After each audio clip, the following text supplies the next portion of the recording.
Hi friends, నేను మీ వెంకటేశ్వర రెడ్డి. మరి ఈ వీడియోలో తెలుగు వ్యాకరణాంశాలను బేస్ చేసుకొని చాలా ఇంపార్టెంట్ టాపిక్ వాక్యాలు. మరి ఈ వాక్యాలు టాపిక్ లో ఎక్స్పెషల్లీ అర్థాన్ని బట్టి వాక్య భేదాలు మనకు 10 to 15 ఉన్నాయి. వాటి గురించి క్లియర్ గా ఎక్స్ప్లెనేషన్ ఇవ్వడం అయితే జరిగింది. సో సిలబస్ లో ఇచ్చినటువంటి ప్రతి అంశం క్లియర్ గా ఎక్స్ప్లెనేషన్ అయితే ఇచ్చాము. వీడియో చివరి వరకు చూడండి, ఏ బిట్ అయితే మిస్ కాదు. ఫ్రెండ్స్, మన ఛానల్ డిఎస్సి కి సంబంధించింది కాబట్టి ఇంకా ఎవరైనా మన ఛానల్ సబ్స్క్రైబ్ చేసుకున్న వాళ్ళు సబ్స్క్రైబ్ చేసుకోగలరు. వీడియో విన్న తర్వాత నచ్చితేనే లైక్ చేయండి. మన ఎంవీఆర్ ఫ్రీ వాట్సాప్ గ్రూప్ లో జాయిన్ కావాలి అనుకుంటే ఈ వీడియోలో మీకు డిస్క్రిప్షన్ లో ఫ్రీ వాట్సాప్ గ్రూప్ లింక్ ఇచ్చాను, జాయిన్ కాగలరు. అదే విధంగా ఎస్సిటి ప్రిపేర్ అయ్యేటువంటి ఆస్పిరెంట్స్ బేస్ చేసుకొని కంప్లీట్ గా క్లాసెస్ తో పాటు ఎగ్జామ్స్, కంప్లీట్ గా టెక్స్ట్ బుక్ బేస్ చేసుకొని క్లాస్ వైజ్ గా లెసన్స్ వైజ్ గా సిలబస్ కి అనుగుణంగా క్లాసెస్ తో పాటు ఎగ్జామ్స్, అది కూడా ఒక షెడ్యూల్ వైజ్ గా ఉంటాయి. మీ ఫ్రీ టైమ్ లో ఎప్పుడైనా క్లాస్ వినొచ్చు, మీ ఫ్రీ టైమ్ లో ఎప్పుడైనా ఎగ్జామ్స్ రాసుకోవచ్చు. అదే విధంగా రివిజన్ టెస్ట్లు కూడా ఉంటాయి ఫ్రెండ్స్. మరి ఇదొక మంచి అవకాశము, ఈ అవకాశాన్ని అయితే మిస్ చేసుకోవద్దు. సో ఈ రోజు వీడియో అబ్జర్వ్ చేసే వాళ్ళైతే ఈ రోజు కొత్త బ్యాచ్ స్టార్ట్ చేసాము, వెల్లింగ్ ఉన్న వాళ్ళైతే జాయిన్ అవ్వచ్చు. ఇన్ కేస్ మీరు వీడియో తర్వాత అబ్జర్వ్ చేస్తున్నా కానీ అప్పుడు కూడా కొత్త బ్యాచ్ అయితే ఉంటుంది, అప్పుడైనా కానివ్వండి నా వాట్సాప్ నెంబర్ కి ఎస్జిటి కోర్స్ ఇంట్రెస్టెడ్ అని మెసేజ్ చేయగలరు. మరి నా వాట్సాప్ నెంబర్ 8341949272. నా వాట్సాప్ నెంబర్ 8341949272. మరి బిల్లింగ్ ఉన్న వాళ్ళు ఎస్జిటి కోర్స్ ఇంట్రెస్టెడ్ అని మెసేజ్ చేయగలరు. మరి కంప్లీట్ గా క్లాసెస్ తో పాటు ఎగ్జామ్స్ కేవలం 1200 రూపీస్ మాత్రమే తీసుకుంటున్నాం ఫ్రెండ్స్. కంప్లీట్ గా క్లాసెస్ ఉంటాయి, ఎగ్జామ్స్ ఉంటాయి. క్లాస్ విన్న తర్వాత ఫర్ ఎగ్జాంపుల్ ఇదే టాపిక్ ఉంది, వాక్యాలు మొత్తం టాపిక్ విన్న తర్వాత ఎగ్జామ్ రాస్తే ఎలా ఉంటుందో ఊహించుకోండి. ఏవైనా మీరు మిస్టేక్స్ చేస్తారనుకోండి, సెర్చ్ చేసుకోవచ్చు. ఎగ్జామ్ పాయింట్ ఆఫ్ లో క్వశ్చన్స్ ఏ విధంగా అడగవచ్చు. సో మొత్తం మీరు ఎగ్జామ్స్ రాస్తేనే మీ సబ్జెక్ట్ ను మీరు ఎంతవరకు గెయిన్ చేశారనేది మీరు తెలుసుకోవచ్చు. సో ఎగ్జామ్స్ రాయడం మాత్రం మిస్ చేసుకోవద్దు, ఈ అవకాశాన్ని అస్సలు మిస్ చేసుకోవద్దు. ఇప్పుడే నా వాట్సాప్ నెంబర్ కి ఎస్జిటి కోర్స్ ఇంట్రెస్టెడ్ అని మెసేజ్ చేయగలరు. మరి లేట్ చేయకుండా కంటెంట్ లోకి వెళ్దాం. మరి ఎక్స్ప్లెనేషన్ అబ్జర్వ్ చేస్తే ఫస్ట్ వన్ ఆశ్చర్యార్థకము అంటున్నాం. ఫస్ట్ ఈ కాన్సెప్ట్ ను బేస్ చేసుకొని ఎగ్జామ్ పాయింట్ ఆఫ్ వ్యూ లో క్వశ్చన్స్ ఏ విధంగా అడుగుతారో చూద్దాం. తర్వాత 1 by 1 డీటెయిల్ ఎక్స్ప్లెనేషన్ అయితే అబ్జర్వ్ చేద్దాం. మరి ఈ కాన్సెప్ట్ ను బేస్ చేసుకొని 3 టైప్స్ లో ఎగ్జామ్ పాయింట్ ఆఫ్ వ్యూ లో క్వశ్చన్ అడగడానికి ఛాన్స్ అయితే ఉంది. మరి ఫస్ట్ వన్ ఏంటి అంటే ఇచ్చినటువంటి స్టేట్మెంట్ బేస్ చేసుకొని, ఐ మీన్ ఏదో ఒక స్టేట్మెంట్, ఫర్ ఎగ్జాంపుల్ గోపాలుడు ఇంత అమాయకుడా అని పక్కన ఎక్స్క్లమేషన్ సింబల్ ఇచ్చేసి ఈ వాక్యము అంటాడు. మరి ఆ వాక్యం అనేది ఏ వాక్యాన్ని బేస్ చేసుకొని ఉంది అంటే ఏదైనా ఒక వాక్యం ఇచ్చేసి ఆ వాక్యము దేనికి సంబంధించింది అని అడగడానికి ఛాన్స్ అయితే ఉంటుంది. లేదా సెకండ్ మెథడ్ ఏంటి అంటే ఈ క్రింది వాణిలో ఆశ్చర్యార్థక వాక్యాన్ని గుర్తించండి అంటాడు. ఈ క్రింది వాణిలో ఆశ్చర్యార్థక వాక్యాన్ని గుర్తించండి అని చేసి 4 ఆప్షన్స్ లలో ఏది ఆశ్చర్యార్థకాన్ని బేస్ చేసుకొని ఉందో దాన్ని ఐడెంటిఫై చేయాలి. అది సెకండ్ మెథడ్ గా చెప్పొచ్చు. నెక్స్ట్ థర్డ్ మెథడ్ గా ఏదైనా మనకి ఇచ్చినటువంటి వాక్యాన్ని బేస్ చేసుకొని, ఐ మీన్ అది ఆశ్చర్యార్థక వాక్యం కావచ్చు, విద్యార్థకం కావచ్చు, నెక్స్ట్ ప్రశ్నార్థకం కావచ్చు, ఏదైనా కావచ్చు, వాటి యొక్క నిర్వచనాలను బేస్ చేసుకొని, లేదా అక్కడ పర్టికులర్ గా ఏదైనా స్పెసిఫై గా ఏదైనా ఒక పదాలను బేస్ చేసుకొని కూడా ఎగ్జామ్ పాయింట్ ఆఫ్ వ్యూ అడగడానికి ఛాన్స్ అయితే ఉంటుంది. సో ఆ 3 మెథడ్స్ లో మీరు క్వశ్చన్ ఏ విధంగా ఇచ్చిన ఆన్సర్ చేసే విధంగా ఉండాలి. మరి ఫస్ట్ వన్ ఆశ్చర్యార్థకం అంటున్నాం. సో ఇది ఈజీగా ఐడెంటిఫై చేయొచ్చు. సో మనకు అక్కడ క్వశ్చన్ లోనే తెలిసిపోతుంది. అంటే ఇక్కడ ఆశ్చర్యార్థకము అంటే అర్థం ఏంటి? ఆశ్చర్యాన్ని క్లియర్ గా స్పష్టంగా తెలుస్తుంది. ఆశ్చర్యము, సంతోషము ఇలాంటి కొన్ని మొదలైనటువంటి భావనల గురించి తెలియచేసేదే మనకి ఏమవుతుంది అంటే ఆశ్చర్యార్థక వాక్యం అవుతుంది. అంటే ఫర్ ఎగ్జాంపుల్ ఆహా ఆ భవనము ఎంత అందంగా ఉన్నదో అంటే ఇక్కడ ఆహా, ఓహో, అబ్బబ్బా ఇలాంటివి కొన్ని పదాలు వస్తూ ఉంటాయి. పక్కన ఖచ్చితంగా ఏ సింబల్ యూజ్ చేస్తాము అంటే ఎక్స్క్లమేషన్ సింబల్, ఆశ్చర్యార్థక సింబల్ అనేది మనం కంపల్సరీగా యూజ్ చేస్తూ ఉంటాం. ఇలా యూజ్ చేస్తే అది ఏ వాక్యాన్ని బేస్ చేసుకుని ఉంది అంటే ఆశ్చర్యార్థక వాక్యాన్ని బేస్ చేసుకుని ఉంది అని ఈజీగా ఐడెంటిఫై చేయవచ్చు. చిన్న ఎగ్జాంపుల్స్ చూడండి. ఇంద్రధనస్సు ఎంత అందంగా ఉందో, ఇక్కడ ఇంద్రధనస్సు ఎంత అందంగా ఉందో అంటున్నాం. అంటే ఖచ్చితంగా ఇక్కడ మనము ఎక్స్క్లమేషన్ సింబల్ కూడా యూజ్ చేసాం. అంటే ఇక్కడ ఆశ్చర్యార్థకాన్ని బేస్ చేసుకుని చెప్తున్నాము. ఆహా ఆహా ఆ భవనం ఎంత సుందరంగా ఉందో లేదా ఎంత బాగుందో, ఇంద్రధనస్సు ఎంత అందంగా ఉందో, గోపాలుడు ఇంత అమాయకుడా అంటే ఇక్కడ ఆశ్చర్యాన్ని బేస్ చేసుకొని తెలియజేస్తున్నాము.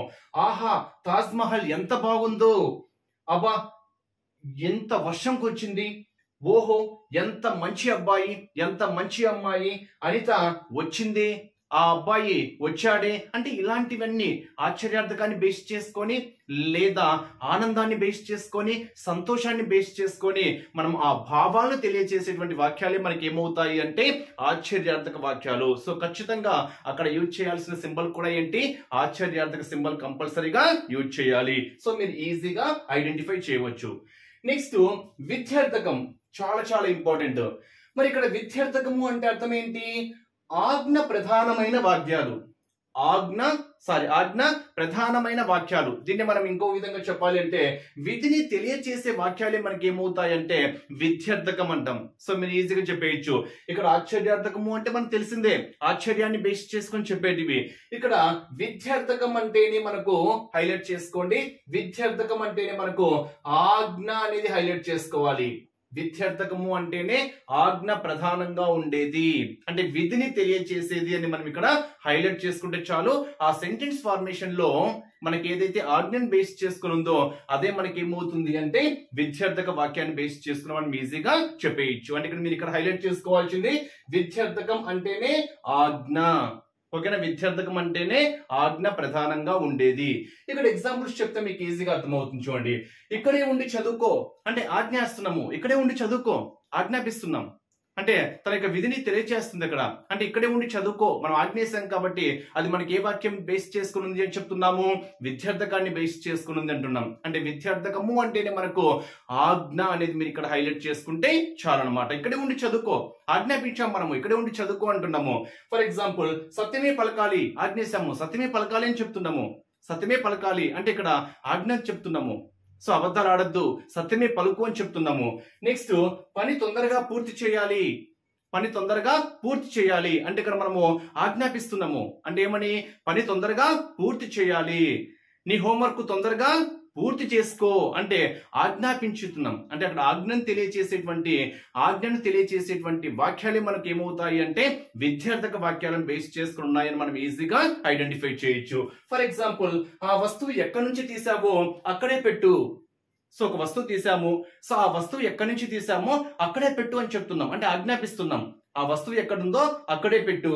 నెక్స్ట్ పాఠం అందరూ చదువుకోండి, పాఠము అందరూ చదువుకోండి, హోంవర్క్ ఫినిష్ చేసుకో అంటే ఇలాంటివి ఏవైనా కానివ్వండి, అమ్మ చెప్పేది విను లేదా అక్క చెప్పేది విను లేదా ఉపాధ్యాయుడు చెప్పేది విను అంటే మనం ఆజ్ఞాపిస్తున్నాం తనకి. సో ఉపాధ్యాయుడు చెప్పేది విను అంటున్నాం, అది కూడా మనకి ఏమవుతుంది విధ్యర్థకాన్ని బేస్ చేసుకుని ఉంది అని మనం స్పష్టంగా చెప్పేయచ్చు అనమాట.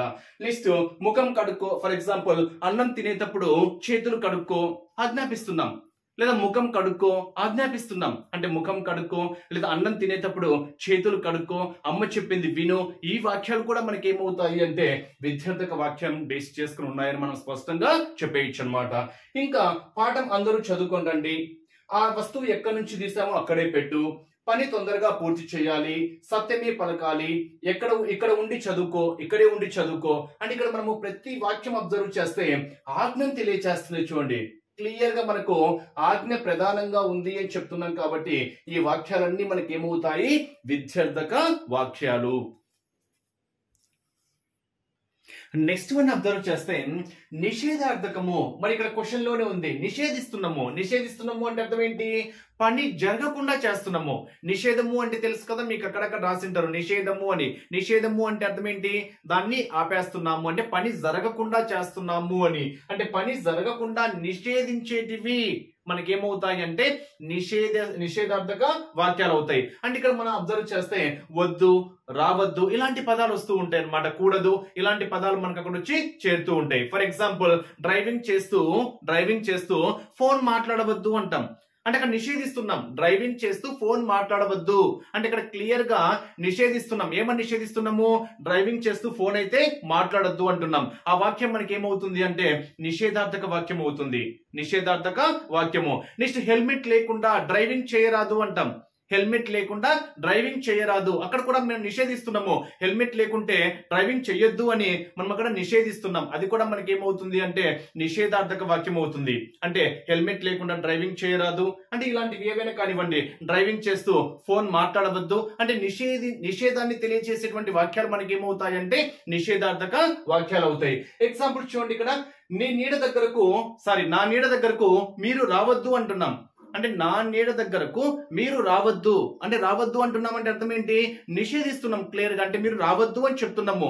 అంటే ఇక్కడ వాడు వస్తూ ఉంటే రావద్దు అని చెప్తున్నాం అంటే ఆపేస్తున్నాము. అంటే పని జరగకుండా అంటే వచ్చేవాడిని మనం ఆపేస్తున్నాం అంటే నిషేధిస్తున్నాం. కాబట్టి ఈ వాక్యం కూడా మనకి ఏమవుతుంది?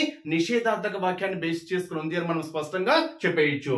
నెక్స్ట్ డ్రైవింగ్ చేస్తూ ఫోన్ మాట్లాడవద్దు, నీటిని వృధా చేయవద్దు అంటున్నాం. అంటే నీరు వేస్ట్ గా పోతుంది, నీరును వృధా చేయవద్దు అని దాన్ని కూడా మనం ఏం చేస్తున్నాము? నిషేధిస్తున్నాము. నెక్స్ట్ అనుమతి లేకుండా లోపలికి రావద్దు అంటున్నాం. అనుమతి లేకుండా లోపలికి రావద్దు అంటే లోపలికి వచ్చేవారిని మనం అనుమతి లేకుండా లోపలికి రావద్దు అని మనం అక్కడ నిషేధిస్తున్నాం అనమాట. అంటే ఏ వాక్యంలో అయితే పని జరగకుండా నిషేధిస్తున్నామో అటువంటి వాక్యాలన్నీ మనకి ఏమవుతాయంటే నిషేధార్థక వాక్యాలు అవుతాయి. మీరు ఈజీగా ఐడెంటిఫై చేయవచ్చు అనమాట. నెక్స్ట్ అనుమత్యార్థకం చూడండి, చాలా చాలా ఇంపార్టెంట్. అనుమత్యార్థకం అంటే ఇక్కడ మనకు అనుమతిని సూచించేటివి మనం చాలా వరకు కొన్ని అనుమతి తీసుకొని వస్తూ ఉంటాం. నేను లోపలికి రావచ్చా అంటే ఇక్కడ అనుమతి తీసుకుంటున్నాం అనమాట. సో ఏవైతే అనుమతిని బేస్ చేసుకొని తెలియజేస్తున్నాయో ఆ వాక్యాలు మనకి ఏమవుతాయి అంటే అనుమత్యార్థకం. చాలా చాలా ఇంపార్టెంట్, హైలైట్ చేసుకోండి. ఇది ఈజీగా చెప్పేయచ్చు. నిషేధార్థకము అంటే అర్థం ఏంటి? నిషేధిస్తున్నాము. డ్రైవింగ్ చేస్తూ ఫోన్ మాట్లాడవద్దు, నిషేధిస్తున్నాము. హెల్మెట్ లేకుండా డ్రైవింగ్ చేయవద్దు, డ్రైవింగ్ చేస్తూ ఫోన్ మాట్లాడవద్దు, హెల్మెట్ లేకుండా డ్రైవింగ్ చేయవద్దు. నెక్స్ట్ నీటిని వృధా చేయవద్దు, అనుమతి లేకుండా లోపలికి రావద్దు అంటే నిషేధిస్తున్నాం. కాబట్టి నిషేధార్థక వాక్యాన్ని ఉన్నాయని మనం ఇక్కడ స్పష్టంగా చెప్పొచ్చు. నెక్స్ట్ అనుమత్యార్థకము అంటే అర్థం ఏంటి? అనుమతిని సూచించేటివి అంటే అర్థం ఏంటి అంటే ఫర్ ఎగ్జాంపుల్ ఇప్పుడు నీవు లోపలికి రావచ్చు అనుమతిస్తున్నాం మనము. అంటే నువ్వు లోపలికి రావచ్చు అని మనం అనుమతిస్తున్నాం. కాబట్టి ఇప్పుడు నీవు లోపలికి రావచ్చు అనేది మనకి ఏమవుతుంది అంటే ఇక్కడ మనము అనుమత్యార్థకం అవుతుంది. ఎందుకంటే అనుమతిని తెలియజేస్తున్నాం కాబట్టి. నెక్స్ట్ మీరు ఎప్పుడైనా ఇంటికి రావచ్చు అంటే మనం అనుమతిస్తున్నాము. సో ఇంటికి మీరు ఎప్పుడైనా రావచ్చు అని మనం అనుమతిస్తున్నాం. కాబట్టి ఈ వాక్యం కూడా మనకి ఏమవుతుంది అంటే అనుమత్యార్థకము. ఇలాంటివి చాలా ఎగ్జాంపుల్స్ చెప్పొచ్చు. ఫర్ ఎగ్జాంపుల్ పరీక్షలు రాయవచ్చు మనం అనుమతిస్తున్నాము. నెక్స్ట్ నీవు అన్నం తినవచ్చు ఇంకా నీవు అన్నం తినవచ్చు అనుమతిస్తున్నాము. నీవు అన్నం తినవచ్చు. నెక్స్ట్ ఫర్ ఎగ్జాంపుల్ మీరు ఇంకా మీరు వెళ్ళవచ్చు అంటే మనం అక్కడ ఏం చేస్తున్నాము? అనుమతిస్తున్నాము. మీరు వెళ్ళవచ్చు. ఇవన్నీ మనకు అనుమత్యార్థకాన్ని బేస్ చేసుకుని ఉన్నాయి. అండ్ మనకు క్లియర్ గా స్పష్టంగా ఏం తెలుస్తుంది? అనుమతిని సూచించే వాక్యాలే మనకి ఏమవుతాయి అంటే అనుమత్యార్థక వాక్యాలు అవుతాయి. చాలా చాలా హైలైట్ చేసుకోవాలి. అనుమత్యము అంటే మనకు క్వశ్చన్ లోనే ఉంది. అనుమతిని సూచించేటివి. ఇప్పుడు నీవు లోపలికి రావచ్చు, అనుమతించాము. మీరు ఎప్పుడైనా ఇంటికి రావచ్చు, అనుమతించాను. పరీక్షలు రాయవచ్చు, అనుమతించాము. నీవు అన్నం తినవచ్చు, అనుమతించాము. మీరు వెళ్ళవచ్చు, అనుమతించాము. అంటే ఇక్కడ అనుమతినిచ్చేటివి, అనుమతిని సూచించేటివి మనకి ఏమవుతాయి అంటే అనుమత్యార్థక వాక్యాన్ని బేస్ చేసుకుని ఉన్నాయి అని మనం స్పష్టంగా చెప్పొచ్చు. నెక్స్ట్ సామర్థ్యార్థకం. ఇక్కడ చూడండి, చాలా చాలా ఇంపార్టెంట్. ఇది డెఫినేషన్ చాలా ఇంపార్టెంట్ ఫ్రెండ్స్. ఇక్కడ సామర్థ్యము, ఓకేనా, తన యొక్క సామర్థ్యము. ఫర్ ఎగ్జాంపుల్ లక్ష్మి పాటలు బాగా పాడుతుంది అంటే ఇక్కడ తన సామర్థ్యము బాగా పరిగెత్తగలను, నేను చాలా బాగా పరిగెత్తగలను అంటే నా యొక్క సామర్థ్యాన్ని తెలియజేస్తున్నాం. అంటే ఇక్కడ మనం స్పష్టంగా ఒక వ్యక్తికి గాని వ్యవస్థకు గాని యంత్రానికి గాని ఉన్నటువంటి సమర్థతను సూచించేటివి మనకి ఏమవుతాయి అంటే సామర్థ్యార్థక వాక్యాలు. అంటే ఇంకా ఇక్కడ మనము సామర్థ్యాన్ని తెలియజేసేటివి అంటే ఒక వ్యక్తికి కానివ్వండి, ఒక వ్యవస్థకు కానివ్వండి, ఒక యంత్రాన్ని బేస్ చేసుకొని కానివ్వండి, దాని యొక్క సామర్థ్యం గురించి, దాని యొక్క సమర్థతను గురించి తెలియజేసేటువంటి వాక్యాలే మనకి ఏమవుతాయి అంటే సామర్థ్యత వాక్యాలు. చాలా ఇంపార్టెంట్, హైలైట్ చేసుకోండి. క్వశ్చన్ లోనే ఉంది చూడండి. అనుమత్యార్థకము అంటే అనుమతినిచ్చేటివి, నిషేధార్థకము అంటే నిషేధించేటివి, సామర్థ్యార్థకము అంటే సామర్థ్యాన్ని బేస్ చేసుకొని చెప్పేటివి. అంటే ఎగ్జాంపుల్స్ చూడండి. ఇక్కడ మనకి ఎక్కువగా ఎటువంటి పదాలు వస్తాయంటే కలదు, కలడు, కలరు లాంటి పదాలు అయితే వస్తాయి. ఫర్ ఎగ్జాంపుల్ నేను డిఎస్సి సాధించగలను, నేను డిఎస్సి సాధించగలను అంటే తన సామర్థ్యాన్ని గురించి తెలియజేస్తున్నాం. అంటే తన యొక్క సామర్థ్యం అంటే బాగా కష్టపడి చదువుతాడు, బాగా ప్రాక్టీస్ చేస్తాడు అంటే తన యొక్క సామర్థ్యాన్ని తెలియజేస్తున్నాం. కాబట్టి నేను డిఎస్సి సాధించగలను అనేది మనకి ఏమవుతుంది అంటే ఇక్కడ సామర్థ్యార్థక వాక్యం అంటే తన యొక్క సామర్థ్యాన్ని బేస్ చేసుకొని చెప్తున్నాం. కాబట్టి నెక్స్ట్ గోపాల్ కావచ్చు సంథింగ్ ఏదైనా కావచ్చు, గంటలో 100 పద్యాలు అప్పచెప్పగలడు అంటున్నాం. గంటలో 100 పద్యాలు అప్పచెప్పగలడు అంటున్నాం. అంటే ఇక తన యొక్క సామర్థ్యాన్ని తెలియజేస్తుంది అక్కడ స్పష్టంగా. అంటే ఒక గంటలోనే 100 పద్యాలు అప్పచెప్తాడు అంటున్నాం. అంటే ఇక తన యొక్క సామర్థ్యాన్ని తెలియజేస్తున్నాం. కాబట్టి ఈ వాక్యం కూడా మనకి ఏమవుతుంది, సామర్థ్యార్థక వాక్యం అవుతుంది. ఫర్ ఎగ్జాంపుల్ రవి బొమ్మలు బాగా వేయగలడు అంటున్నాం. అంటే ఇక్కడ తన యొక్క సామర్థ్యాన్ని బేస్ చేసుకుని చెప్తున్నాం. అంటే బొమ్మలు బాగా వేస్తాడు అంటున్నాం. సీత బాగా పాట పాడగలదు, వెంకి బాగా పరిగెత్తగలడు అంటే తన యొక్క సామర్థ్యాలను బేస్ చేసుకొని చెప్తున్నాం. కాబట్టి ఆ వాక్యాలు కూడా మనకి ఏమవుతాయి అంటే సామర్థ్యార్థక వాక్యాలు. నేను ఎంత దూరమైనా పరిగెత్తగలను అంటే నా సామర్థ్యాన్ని బేస్ చేసుకొని చెప్తున్నా. సునీత బొమ్మలు బాగా వేయగలదు అంటే సునీత యొక్క సామర్థ్యాన్ని బేస్ చేసుకొని చెప్పాను. అనిల్ బాగా పరిగెత్తగలడు, అనిల్ యొక్క సామర్థ్యాన్ని బేస్ చేసుకొని చెప్తున్నాం. ఫర్ ఎగ్జాంపుల్ వెంకి 100 పద్యాలు సులభంగా గంటలో చెప్పగలడు అంటే తన యొక్క సామర్థ్యాన్ని బేస్ చేసుకొని చెప్పాము. ఐఏఎస్ క్వాలిఫై కాగలడు, ఐఏఎస్ జాబ్ సాధించగలడు లేదా కలెక్టర్ కాగలడు అంటే తన యొక్క సామర్థ్యాన్ని బేస్ చేసుకొని ఏదైతే వాక్యాన్ని తెలియజేస్తున్నామో అవన్నీ మనకి ఏమవుతాయి అంటే సామర్థ్యార్థక వాక్యం. ఇక్కడ మరో ఇంపార్టెంట్ పాయింట్ చెప్పొచ్చు ఫ్రెండ్స్. ఏంటి అంటే కళ ప్రత్యయాలు కనిపించేటువంటి వాక్యాలే మనకి ఏమవుతాయి అంటే సామర్థ్యార్థక వాక్యాలను కూడా మనం ఇక్కడ చెప్పొచ్చు. అంటే కళ అనేటువంటి ప్రత్యయాలు కనిపించేటువంటి ఏ అర్థవాక్యాలలో ఈ ప్రత్యయం కనిపిస్తుంది అని ఎగ్జామ్ పాయింట్ ఆఫ్ అడగచ్చు. సో మనకు ఆన్సర్ ఏమవుతుంది, సామర్థ్యార్థకం. అంటే ఇక్కడ సామర్థ్యము అంటేనే మనకు తన యొక్క సామర్థ్యాన్ని అదే విధంగా తన యొక్క సమర్థతను సూచించేదే మనకి ఏమవుతాయి అంటే సామర్థ్యార్థక వాక్యాలు. నెక్స్ట్ వన్ అబ్జర్వ్ చేస్తే సందేహార్థక వాక్యము. ఇక్కడ క్వశ్చన్ లోనే మనకు స్పష్టంగా కనిపిస్తుంది సందేహాన్ని వ్యక్తం చేసేటివి. అంటే ఏదైనా మనకు సందేహంతో ఉన్నాము అనుకోండి, అంటే చదవరో ఈ రోజు పాఠశాలకు విద్యార్థులు వస్తారో రారో అంటే సందేహంతో ఉన్నాం. అంటే ఏదైనా కానివ్వండి సందేహార్థంతో సందేహంతో తెలియజేసేటువంటి వాక్యాలే మనకి ఏమవుతాయి అంటే సందేహార్థక వాక్యాలు అవుతాయి. అంటే ఫర్ ఎగ్జాంపుల్ చూడండి, ఆమె వస్తుందో రాదో మనకు తెలియదు, సందేహంతో ఉన్నాము.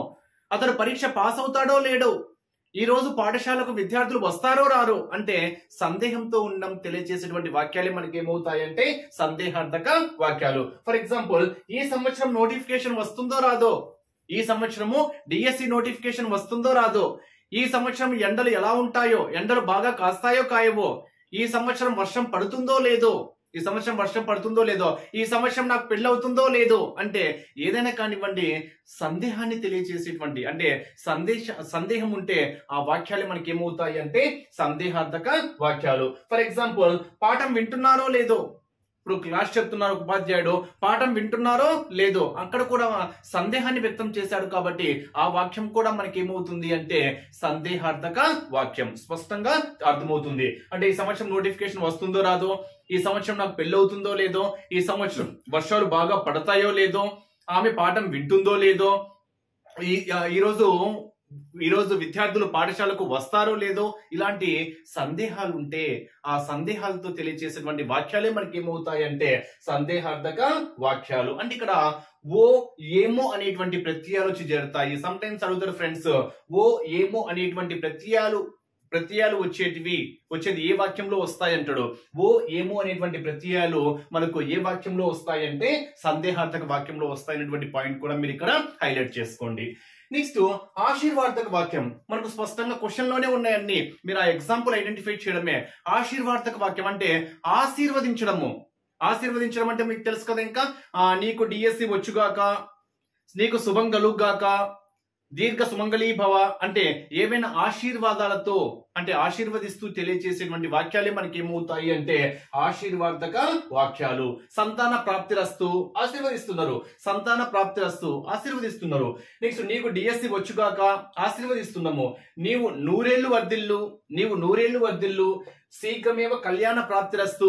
శీఘ్రమేవ ఏదైనా మనం టెంపుల్కి వెళ్ళామనుకోండి, ఎక్కడికి శీఘ్రమేవ కళ్యాణ ప్రాప్తిరస్తు అంటాం. అంటే ఇక్కడ ఏంటి ఆశీర్వదిస్తున్నాడు, నీవు నిండు నూరేళ్లు వర్ధిల్లు ఆశీర్వదిస్తున్నాడు, నీకు శుభం కలుగుగాక ఆశీర్వదిస్తున్నాడు, నీకు డిఎస్సి వచ్చుగాక ఆశీర్వదిస్తున్నాడు. అంటే ఇక్కడ ఆశీర్వాదాన్ని తెలియజేసేటువంటి వాక్యాలే మనకి ఏమవుతాయి అంటే ఆశీర్వాదక వాక్యాలు. మీరు ఈజీగా ఐడెంటిఫై చేయవచ్చు. నెక్స్ట్ ప్రార్థనార్థకం. ఇక్కడ చూడండి, ప్రార్థనార్థకం అంటే అర్థం ఏంటి? ఏదైనా పనిని చేయమని ప్రార్థిస్తున్నట్లు తెలియచేసేది. అంటే ఏదైనా ఒక పనిని చేయమని ప్రార్థిస్తున్నట్టు. అంటే ఇక్కడ ఎక్కువగా దయచేసి, దయచేసి అలాంటి కొన్ని పదాలు వస్తాయి. దయచేసి, కాస్త ఇలాంటివి. అంటే ఫర్ ఎగ్జాంపుల్ కాస్త జరగండి, కాస్త నాకు చోటు ఇవ్వండి. కూర్చోడానికి ఫర్ ఎగ్జాంపుల్ బస్సులో వెళ్తున్నాము, కాస్త కూర్చోడానికి నాకు చోటు ఇవ్వండి. అంటే ఇక్కడ అర్థం ఏంటి? ప్రార్థన. అంటే ఇక్కడ ఏంటి?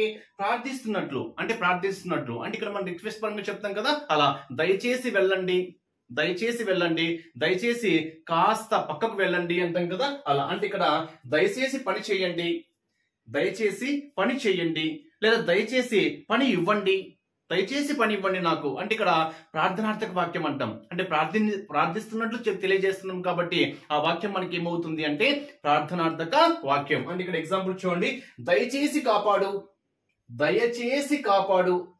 అంటే ఇక్కడ మనం ఏం చేస్తున్నాము? ప్రార్థిస్తున్నట్టు తెలియజేస్తున్నాం కాబట్టి దయచేసి కాపాడు అనేది మనకి ఏమవుతుంది? ప్రార్థనార్థక వాక్యంగా చెప్పొచ్చు. దయచేసి వినండి, దయచేసి వినండి అనేది కూడా మనకి ఏమవుతుంది? ప్రార్థనార్థక వాక్యంగా మనం ఇక్కడ చెప్పుకోవచ్చు. కాస్త ఓపికతో విను, కాస్త ఓపికతో విను. అంటే ఇక్కడ కూడా ఇది కూడా మనకి ఏమవుతుంది అంటే ప్రార్థనార్థక వాక్యము.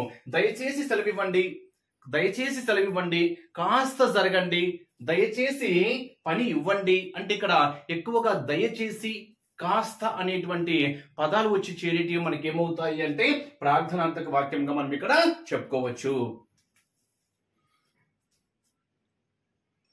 నెక్స్ట్ ప్రశ్నార్థకం. ఇక్కడ క్వశ్చన్ లోనే మనకు కనిపిస్తుంది. అక్కడ మనకు ప్రశ్నార్థకము అంటే అర్థం ఏంటి? ఇక్కడ ప్రశ్నను బేస్ చేసుకొని, ప్రశ్న బేస్ చేసుకుని అంటే ప్రస్తుతము మన రాష్ట్ర రాజధాని ఏమిటి అంటే క్వశ్చన్ వేసాము, క్వశ్చన్ వేసాం. అంటే ఇక్కడ ప్రశ్నను తెలియజేసేటువంటి వాక్యాలే మనకి ఏమవుతాయి అంటే ప్రశ్నార్థకము. చాలా స్పష్టంగా కనిపిస్తుంది. అంటే ఎప్పుడు, ఏమిటి, ఎక్కడ, ఎందుకు, ఎవరు, ఏమిటి ఇలాంటి పదాలతో ఏర్పడేటివి మనకి ఏమవుతాయి అంటే ప్రశ్నార్థక పదాలు. సింపుల్ నోట్ చూడండి, ఇక్కడ మన రాష్ట్ర రాజధాని ఏది, మన రాష్ట్ర రాజధాని ఏది క్వశ్చన్ వేస్తాము. నువ్వు ఎక్కడికి వెళ్తున్నావు, నువ్వు ఎక్కడికి వెళ్తున్నావు, నువ్వు ఏం చదువుతున్నావు, నువ్వు ఏ క్లాస్ చదువుతున్నావు అంటే మనకి ఎక్కడైతే ఆ వాక్యంలో ప్రశ్న రూపంలో తెలియచేసామో ఆ వాక్యమే మనకి ఏమవుతుంది అంటే ప్రశ్నార్థకం. అంటే ఖచ్చితంగా క్వశ్చన్ మార్క్ అనేటువంటి సింబల్ మనము చివరిలో యూజ్ చేస్తూ ఉంటాం. ఫర్ ఎగ్జాంపుల్ నీకు ఉద్యోగం వచ్చిందా అడుగుతున్నాం, క్వశ్చన్ వేస్తున్నాము, నీకు ఉద్యోగం వచ్చిందా అంటే ఇక్కడ ప్రశ్నార్థకం. ప్రశ్న క్లియర్ గా క్వశ్చన్ బేస్ చేసుకుని చెప్తున్నాం కాబట్టి అది కూడా మనకి ఏమవుతుంది ప్రశ్నార్థక వాక్యం. ఫర్ ఎగ్జాంపుల్ మహాభారతం రాసింది ఎవరు? ఎక్కువగా ఈ కాన్సెప్ట్ లో ప్రశ్నార్థకంలో ఎలా ఇస్తాడంటే ఏదైనా ఒక వాక్యం ఇచ్చేసి దాన్ని ప్రశ్నార్థక వాక్యంగా రాయమని అడుగుతాడు. ఫర్ ఎగ్జాంపుల్ చూడండి, గురువుకు శిష్యులు బహుమతి ఇచ్చారు అంటాడు. ఓకే, ఇది ఒక వాక్యము, గురువుకు శిష్యులు బహుమతి ఇచ్చారు. ఎగ్జామ్ పాయింట్ ఆఫ్ వ్యూలో ఈ వాక్యాన్ని ప్రశ్నార్థక వాక్యంగా మార్చండి అంటాడు. ఈ వాక్యాన్ని ప్రశ్నార్థక వాక్యంగా మార్చండి అంటాడు. అంటే ఇక్కడ ఏం చెప్పొచ్చు? గురువుకు శిష్యులు ఏమిచ్చారు, గురువుకు శిష్యులు ఏమిచ్చారు అంటే మనకు ఖచ్చితంగా అది ఒక ప్రశ్న రూపంలో తెలియజేస్తున్నాం. గురువుకు శిష్యులు ఏమిచ్చారు అంటున్నాం అంటే ఇక్కడ ప్రశ్నార్థకంగా చెప్పాం కాబట్టి సో ఇచ్చినటువంటి స్టేట్మెంట్ బేస్ చేసుకుని అది ఏమవుతుంది అంటే ప్రశ్నార్థక వాక్యంగా చెప్పొచ్చు. అంటే చాలా వరకు ఎగ్జామ్ పాయింట్ ఆఫ్ వ్యూలో ఏదైనా ఒక వాక్యం ఇస్తారు, ఇలా ఏదైనా ఒక వాక్యం ఇచ్చేసి దాన్ని ప్రశ్నార్థక వాక్యంగా కన్వర్ట్ చేయమని అడగడానికి ఛాన్స్ అయితే ఉంటుంది. మనం ఈజీగా చెప్పేయచ్చు అనమాట. ఇది మనందరికీ తెలిసిన వాక్యమే. నెక్స్ట్ హేత్వార్థకం చాలా చాలా important. Exam point of view అడగడానికి ఛాన్సెస్ ఎక్కువగా ఉండేటువంటి బిట్ ఏంటి అంటే హేత్వార్థకం. మరి హేత్వార్థకం అంటే అర్థం ఏంటి అంటే కారణాన్ని సూచించేది మనకు కొంచెం క్వైట్ ఆపోజిట్ లో ఉంది చూడండి. హైలైట్ విద్యార్థకం కూడా చెప్పాను. విద్యార్థకం అంటే ఆజ్ఞను తెలియచేసేది, విధిని తెలియచేసేది. అది కూడా కొంచెం వెరైటీగా ఉంది. అంటే ఈ రెండు మీరు కొంచెం హైలైట్ చేసుకోవాలి. విద్యార్థకం ఒకటి, అదే విధంగా హేత్వర్ధకం. ఈ రెండు పాయింట్స్ మాత్రము కొంచెం హైలైట్ చేసుకోండి. హేత్వర్ధకం అంటే కారణాన్ని సూచించేటివి. ఫర్ ఎగ్జాంపుల్ చూడండి, ఇక్కడ వర్షాలు లేక పంటలు పండలేదు అంటే పంటలు పండలేకపోవడానికి గల కారణం ఏంటి? వర్షాలు లేక. మనకు క్లియర్ గా కారణం తెలుస్తుంది. అక్కడ వర్షాలు పండలేదు అంటున్నాం. మరి వర్షాలు పండకపోవడానికి గల కారణం ఏంటి? పంటలు పండలేదు అంటున్నాం. పంటలు పండకపోవడానికి గల కారణం ఏంటి? వర్షాలు లేక. అంటే ఇక్కడ వర్షాలు లేక పంటలు పండలేదు అంటున్నాం. అంటే పంటలు పండలేకపోవడానికి గల కారణం ఏంటి అంటే వర్షాలు లేక. క్లియర్ గా అక్కడ కారణం చెప్తున్నాం కాబట్టి అది మనకి ఏమవుతుంది అంటే హేత్వర్ధకం. లేదా వర్షాలు బాగా పడి పంటలు బాగా పండాయి అంటే పంటలు బాగా పండాయి అంటున్నాం. కారణం ఏంటి? వర్షాలు బాగా పండాయి అంటే వర్షాలు బాగా పడి పంటలు బాగా పండాయి. లేదా తుఫాను వచ్చి పంట నష్టపోయాము, తుఫాను వచ్చి పంట దెబ్బతినింది అంటున్నాం. అంటే పంట దెబ్బతినడానికి గల కారణం ఏంటి? తుఫాను రావడం వల్ల. అంటే తుఫాను వచ్చి పంట దెబ్బతినింది అంటున్నాం. అంటే ఇక్కడ పంట దెబ్బతినడానికి గల కారణం ఏంటి? తుఫాను రావడం వల్ల. పంటలు బాగా పండడానికి గల కారణం ఏంటి? వర్షాలు బాగా పండడం వల్ల. పంటలు సరిగా పండకపోవడానికి గల కారణం ఏంటి? వర్షాలు లేక. అంటే ఇక్కడ కారణాలతో తెలియజేసేటువంటి వాక్యాలు మనకి ఏమవుతాయి అంటే హేత్వర్ధకం. చాలా చాలా ఇంపార్టెంట్, హైలైట్ చేసుకోండి. ఫర్ ఎగ్జాంపుల్, కాలు జారి కింద పడ్డాను అంటే కింద పడ్డాడు. కింద పడ్డానికి గల కారణం ఏంటి? కాలు జారింది అంటే ఇక్కడ కాలు జారి కింద పడ్డాడు అంటున్నాం. నెక్స్ట్, వెంకి ఉద్యోగం లేక తిరుగుతున్నాడు అంటే తను తిరగడానికి గల కారణం ఏంటి? ఉద్యోగం లేక.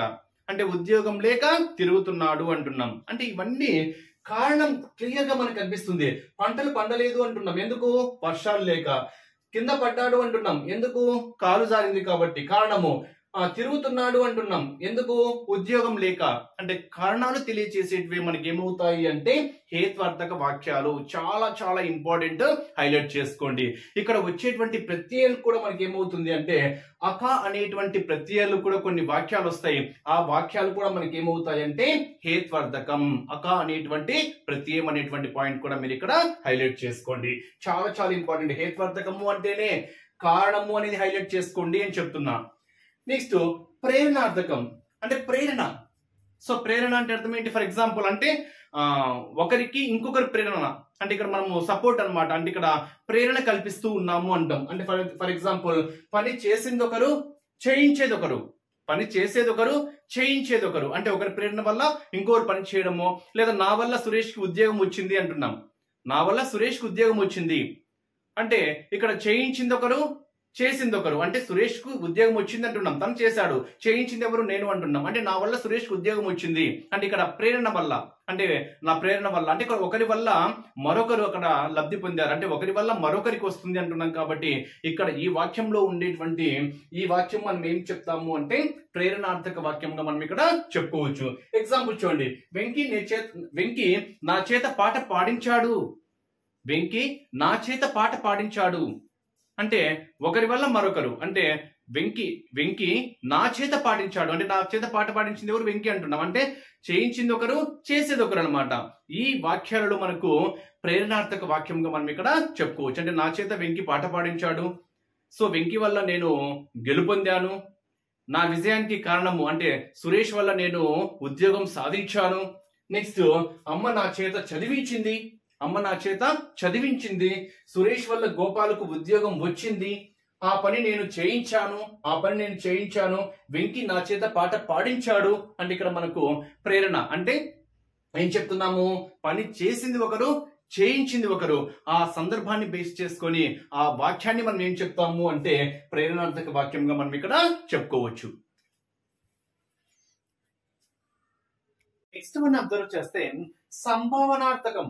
సంభావనార్థకం అంటే అర్థం ఏంటి అంటే ఇక్కడ ఊహను తెలియచేసేటివి. సో మీకు ఇంత ముందు చెప్పినవన్నీ సిలబస్ లో ఉన్నటువంటి వరకు అంటే ఎస్జిటి వారికి ఏవైతే సిలబస్ లో ఉన్నాయో వాటి గురించి మనం క్లియర్ గా ఎక్స్ప్లెనేషన్ ఇచ్చాము. ఇవి కొన్ని ఎక్స్ట్రా అన్నమాట. సో సంభావనార్థకము అంటే ఊహను తెలియచేసేటివి. ఊహను తెలియచేసేటివి అంటే రేపు ఉపాధ్యాయుడు ఎగ్జామ్ పెట్టవచ్చు అంటే రేపు అంటే ఊహించుకుంటున్నాం మనము. రేపు ఉపాధ్యాయుడు అంటే రేపు టీచర్ పరీక్ష పెట్టవచ్చు, ఊహించుకుంటున్నాము. రేపు వర్షం పడవచ్చు, ఊహించుకుంటున్నాము. వచ్చే నెలలో డిఎస్సి నోటిఫికేషన్ రావచ్చు, వచ్చే నెలలో టెట్ ఫలితాలు రావచ్చు అంటే ఇక్కడ ఊహించుకుంటున్నాం అనమాట. ఆ ఊహను తెలియజేసేటువంటి వాక్యాలే మనకి ఏమవుతాయి అంటే సంభావనార్థక వాక్యాలు. సంభావనార్థక వాక్యాలు అంటేనే ఊహను తెలియజేసేటివి అనేది మీరు ఇక్కడ హైలైట్ చేసుకోవాలి. ఫర్ ఎగ్జాంపుల్, వచ్చే నెలలో డిఎస్సి నోటిఫికేషన్ రావచ్చు. వచ్చే డిఎస్సి నోటిఫికేషన్ లో నాకు ఉద్యోగం రావచ్చు. ఊహించుకుంటున్నా, వచ్చే డిఎస్సి నోటిఫికేషన్ లో నాకు ఉద్యోగం రావచ్చు. నెక్స్ట్, రేపు వర్షం పడవచ్చు, రేపు టీచర్ ఎగ్జామ్ పెట్టవచ్చు. అంటే ఊహించుకొని తెలియజేసేటువంటి వాక్యాలే మనకి ఏమవుతాయి అంటే సంభావనార్థక వాక్యాలుగా మనం ఇక్కడ చెప్పుకుంటున్నాం అనమాట. రేపు నేను ఊరికి వెళ్ళవచ్చు, రేపు నేను ఊరికి వెళ్ళవచ్చు, రేపు నేను పాఠశాలకు రాకపోవచ్చు అంటే ఇక్కడ ఊహించుకొని చెప్పేటివి అనమాట. నెక్స్ట్, వ్యతిరేకార్థకాలు.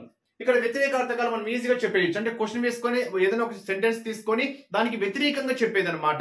సో అదే మనకి ఏమవుతుంది అంటే వ్యతిరేకార్థకం. ఒకసారి చూడండి, పని జరగనట్లు తెలిపేటివి. అంటే ఎగ్జాంపుల్ చూడండి, పిల్లలు అరుస్తున్నారా అంటే పిల్లలు అరుస్తున్నారు, పిల్లలు అరవటం లేదు. పిల్లలు అరవటం లేదు అనేది మనకి ఏమవుతుంది వ్యతిరేకార్థకం. దేనికి? పిల్లలు అరుస్తున్నారా అంటే పిల్లలు అరవటం లేదు అంటే దానికి వ్యతిరేకం. పిల్లలు అరుస్తున్నారు, పిల్లలు అరవటం లేదు అంటే వ్యతిరేకం అనమాట. నెక్స్ట్, నేను ఉద్యోగం చేయటం లేదు, నేను ఉద్యోగం చేస్తున్నాను, నేను ఉద్యోగం చేస్తున్నాను దానికి వ్యతిరేకం ఏమవుతుంది? నేను ఉద్యోగం చేయటం లేదు, నేను ఉద్యోగం చేయటం లేదు అనేది మనకి ఏమవుతుంది అంటే వ్యతిరేకార్థకము. డిఎస్సి నోటిఫికేషన్ వచ్చింది, డిఎస్సి నోటిఫికేషన్ వచ్చింది, వ్యతిరేకం ఏమవుతుంది? డిఎస్సి నోటిఫికేషన్ రాలేదు అంటే డిఎస్సి నోటిఫికేషన్ రాలేదు అనేది మనకి ఏమవుతుంది వ్యతిరేకార్థక వాక్యం అవుతుంది. నేను ఉద్యోగం చేయటం లేదు, పిల్లలు అరవటం లేదు అంటే లేదు, కాదు అనేటువంటి శబ్దాన్ని బేస్ చేసుకుని వచ్చేటువంటి పదాలు మనకి ఏమవుతాయి అంటే వ్యతిరేకార్థక వాక్యాలుగా మనం ఇక్కడ చెప్పుకోవచ్చు. నెక్స్ట్, ఆత్మార్థకం. ఇక్కడ ఆత్మాత్మక అంటే అర్థం ఏంటంటే వ్యక్తి తన కోసం తాను కార్యాన్ని నిర్వర్తించుకోవడం. వ్యక్తి తన కోసం తాను కార్యాన్ని నిర్వర్తించుకోవడమే మనకి ఏమవుతుంది అంటే ఆత్మార్థకం. ఆత్మార్థకం అంటే ఎగ్జాంపుల్ చూడండి, ఇక్కడ వెంకీ ఇల్లు కట్టుకున్నాడు, తన కోసం తాను అంటే వెంకీ ఇల్లు కట్టుకున్నాడు. పిల్లవాడు ఆడుకొనుచున్నాడు. నెక్స్ట్, నేను వంట చేస్తున్నాను, వంట చేసుకుంటున్నాను అంటే ఇక్కడ ఏం చెప్తున్నాము? వ్యక్తి తన కోసం తాను కార్యాన్ని నిర్వర్తించుకుంటున్నాడు. కాబట్టి ఈ వాక్యాలు మనకి ఏమవుతాయి అంటే ఆత్మార్థక వాక్యాలుగా మనం ఇక్కడ చెప్తున్నాం. ఇక్కడ మనకు కొను అనేటువంటి ప్రత్యయం వస్తుంది అనేటువంటి పాయింట్ కూడా మీరు ఇక్కడ హైలైట్ చేసుకోండి. ఇవి మనకు సిలబస్ లో ఇచ్చినవైతే లాస్ట్ స్లైడ్ వరకు, ప్రీవియస్ స్లైడ్ వరకు సిలబస్ లో ఇచ్చినటువంటివి. ఇవి కొన్ని ఎక్స్ట్రాగా కూడా మీకు చెప్పడం అయితే జరిగింది.